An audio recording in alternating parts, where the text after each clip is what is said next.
Olá, meu amigo, minha amiga. Nunca o mundo do crime e família presidencial estiveram tão unidos, né? Toda hora tem um assunto e hoje foi a prisão do Queiroz. Eu só quero chamar a atenção de vocês que a gente não deve nutrir grandes esperanças que a casa caiu, essas coisas todas, porque o pessoal que está envolvido com o crime, de uma maneira geral, eles têm muita lealdade uns com os outros e tem um código de ética muito sólido, né, entre eles, né? Mas isso vai gerar uma instabilidade na família e isso vai gerar também a possibilidade de haver uma revelação e uma desmistificação de uma vez por todas da honestidade, da retidão, do combate à corrupção que a família Bolsonaro sempre se apresentou como protagonista, e a gente vai ver que era apenas uma grande cortina de fumaça que, quando você coloca uma lupa sobre a família, eles não podem ser considerados, né, nenhum tipo de referência moral, ética, republicana no nosso país. Então, para isso, terá algum efeito, né, pelo menos para alertar algumas pessoas, mas outras já estão totalmente dominadas pela ignorância. Elas não vão acreditar nem que o Queiroz dê detalhes de algumas transações criminosas, né? Então, eu acho que o aspecto aí, o mais importante será o aspecto político. O aspecto policial, eu não creio que a gente tenha grandes novidades além das que todo mundo já sabia. E a gente vai falar de outros assuntos muito graves aqui, assuntos que estão sendo escondidos ou não foram percebidos pela mídia. Mas eu quero comentar ainda os desdobramentos das maluquices do Bolsonaro. O jornal O Globo aqui está replicando que o Bolsonaro disse, né, que está chegando a hora. E aí isso gerou muitas repercussões. O Hélio Negão, o deputado Hélio Negão, de madrugada publicou um Twitter enigmático, tic-tac. E aí as redes bolsonaristas foram todas replicar o tic-tac. Está aqui o canal do professor Belei, tic-tac, tic-tac, a hora está chegando, dizendo que a hora do comunismo está chegando. O pessoal do Terça Livre também ficaram 1 hora e 49 minutos abordando a questão do tic-tac, todos eles em um ar assim misterioso, né, tipo Mr. M, que alguma coisa aconteceria, né, que o Bolsonaro tinha decidido chutar o pau da barraca. Aí eu vou aqui no Vista Pátria, também tic-tac, aí me chamou a atenção aqui que em cima do monitor do rapaz aqui tem a bandeirinha norte-americana, né? Esse pessoal adora os Estados Unidos. Para esse pessoal aí, esse pessoal andou vendo muito filme de cowboy quando era criança, e aí eles ficaram com a mente perturbada e acham que o Brasil tem que ser apenas mais uma estrela lá na bandeira norte-americana, e a gente tem que falar inglês. Para que ter soberania? Para que nossa pátria, né? O Vista Pátria deve ser Vista Pátria Americana, devia ter ali no canal do rapaz ali, né? Mas essa gente toda, eles estão entrando num redemoinho e quem está olhando de fora percebe algumas coisas estranhas, que é o caso nosso aqui, né? Primeiro de tudo, é muito interessante, muito engraçado ver que uma pessoa que fala mentiras, um estelionatário intelectual, e que fala coisas absolutamente bizarras, ele tem atrás de si um mundaréu de seguidores, dentre eles, né, esses seguidores, a família presidencial, o presidente da República. E ele diz coisas como essa aqui, é por isso que essa galera fica absolutamente incitada, né? Vamos lá. Está começando a entender pela primeira vez por que a mídia brasileira inteira escondeu durante 16 anos a existência do Foro de São Paulo. Não é porque fosse uma coisa sem importância, mas justamente ao contrário. É porque era um órgão monstruosamente poderoso que controlava praticamente toda a classe jornalística do Brasil, todas as nossas universidades, toda a classe dita artística e uma boa parte do parlamento, sem contar o tal STF. Para vocês avaliarem o poder de... Então ele vai discorrendo, ele fala assim umas cretinices estratosféricas, que o Foro de São Paulo, o Partido Comunista Chinês controla tudo no Brasil, controla o Poder Judiciário, o STF, né? E aí a horda sai acreditando nessas maluquices e começa a reproduzir, começa a cometer crimes, começa a se organizar, e agora estão com a Polícia Federal e a Justiça em cima deles. Isso me lembra muito a figura do Cabo Anselmo. As pessoas que gostam da história do Brasil se lembram muito do Cabo Anselmo, uma figura que tem mais destaque nessa fotozinha aqui. e ele foi um infiltrado das forças de repressão dentro do movimento dos marinheiros nos anos 60, aqui no país, né?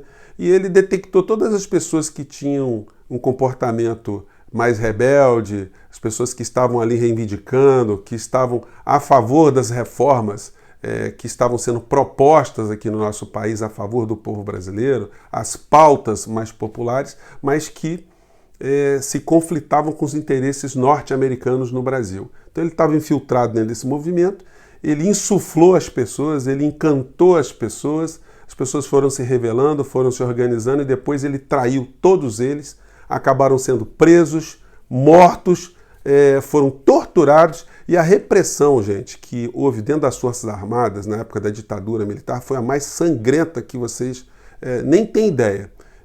Quando a gente fala em ditadura militar, muita gente acaba esquecendo que dentro das Forças Armadas houve uma repressão que foi muito mais dura do que aconteceu com os civis, em número, né, e intensidade também, né? Mas é uma página muito triste e me lembra muito essa linha, essa coincidência entre o comportamento do Cabo Anselmo e do Olavo de Carvalho, que foi membro do Partido Comunista também, né? Ele conhece essa história, ele foi contemporâneo dessa história. Olha, esse pessoal está seguindo o Cabo Anselmo deles, só que o Cabo Anselmo está nos Estados Unidos. O Cabo Anselmo deles não pode ser preso porque está lá. Vai ser difícil conseguir uma extradição porque ele também tem o green card. Lá teria que ser um crime muito evidente em relação a ele, né? Mas os caras que estão aqui, esses estão caindo que nem patinho na lagoa, né? Prestem atenção, porque vocês da direita que estão entrando nessa, vocês podem estar entrando numa arapuca anselmística do século XXI, né? E só vai restar a gente ficar rindo de vocês depois, né? O tic-tac que vocês estavam esperando, parece que o relógio, o cuco, deu uma quebrada federal, né? Gente, falando ainda de crime, Sara Geromini. Eu vi aqui a peça, a denúncia que foi feita pela Procuradoria da República em relação a Sara Geromini. E me chamou a atenção a total irregularidade do comportamento do Procurador da República, o senhor Frederico Lustosa de Mello. Porque todos nós no Brasil vimos os comportamentos da senhora Sara Geromini. Então tem uma coisa errada aí. O Procurador da República, ou ele prevaricou dolosamente, conscientemente. Prevaricar significa deixar de fazer um ato que ele tinha que fazer. Ou ele tem que ser afastado imediatamente e mandado para um banco de faculdade de direito do primeiro período para reaprender tudo de novo.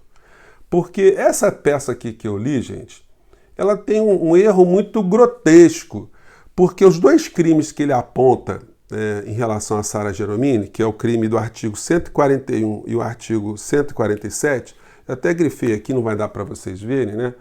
Mas o que está escrito aqui é o seguinte, depois vocês congelam para poder ver, que no crime que o promotor está acusando, o procurador está acusando a Sara, só se procede mediante queixa num caso e no outro caso somente se procede mediante representação. Representação do ofendido. Porque um é um crime contra a honra, artigo 141, que ele está elencando, e outro é o crime de ameaça, artigo 147. Nos dois casos, só a pessoa que está sendo objeto da agressão é que pode procurar justiça. A gente não pode ser guardião da honra alheia. O procurador da República não pode processar uma pessoa aleatoriamente porque xingou uma outra pessoa. A vítima tem que representar, tem que ir lá e oficialmente fazer isso.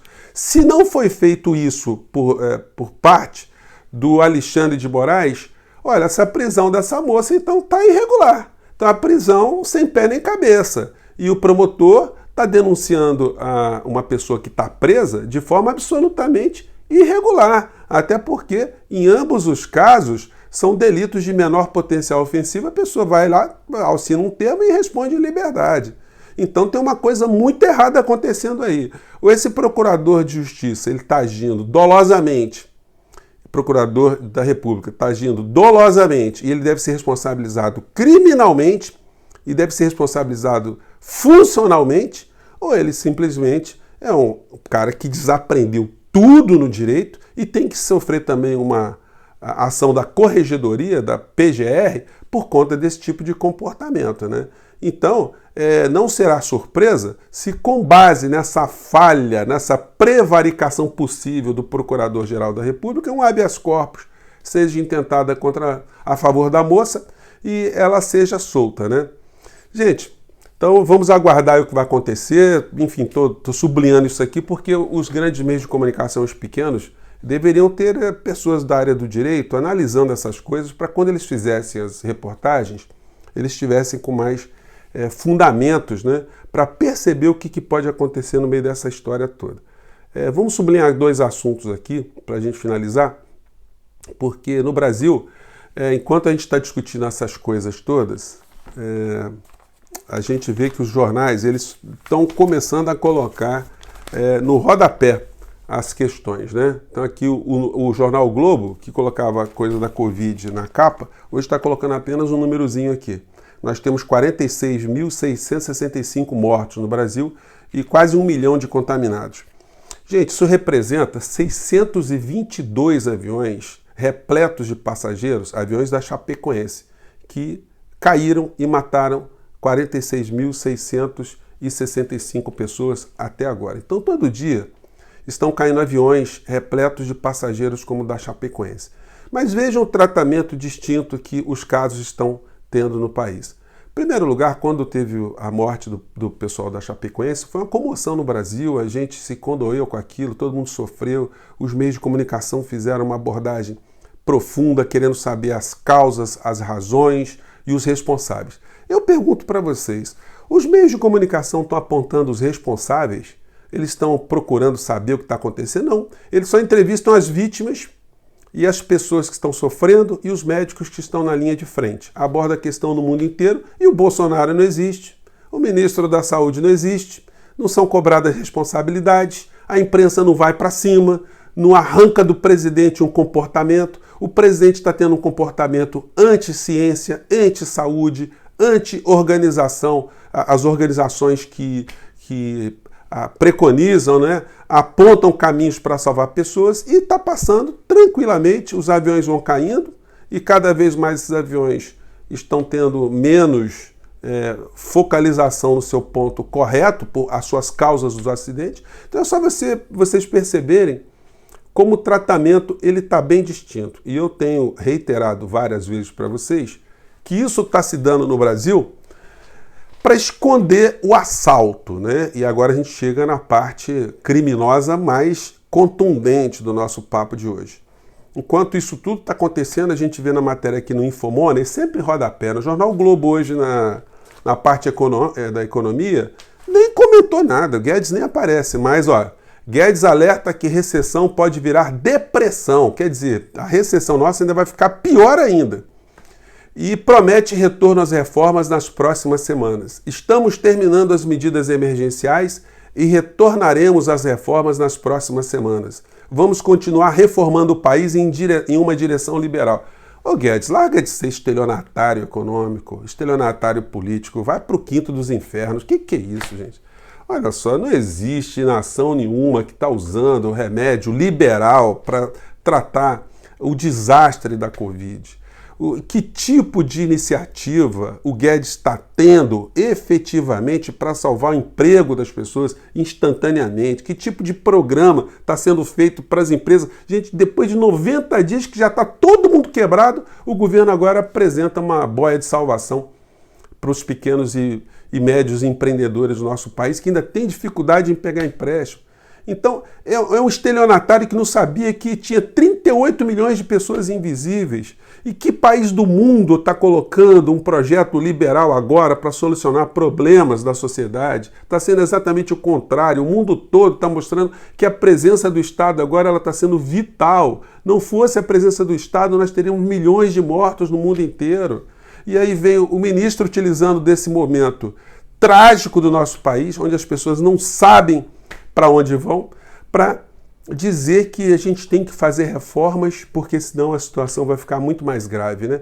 E, gente, isso é um estelionatário econômico, estelionatário político, um homem sem alma, porque, óbvio, né, também trabalhou na ditadura Pinochet, já que a gente falou em mortos, desaparecidos e torturados, serviu a um governo que esmagou o povo chileno, torturou o povo chileno para beneficiar grupos econômicos. O que a gente vai esperar de uma criatura como essa?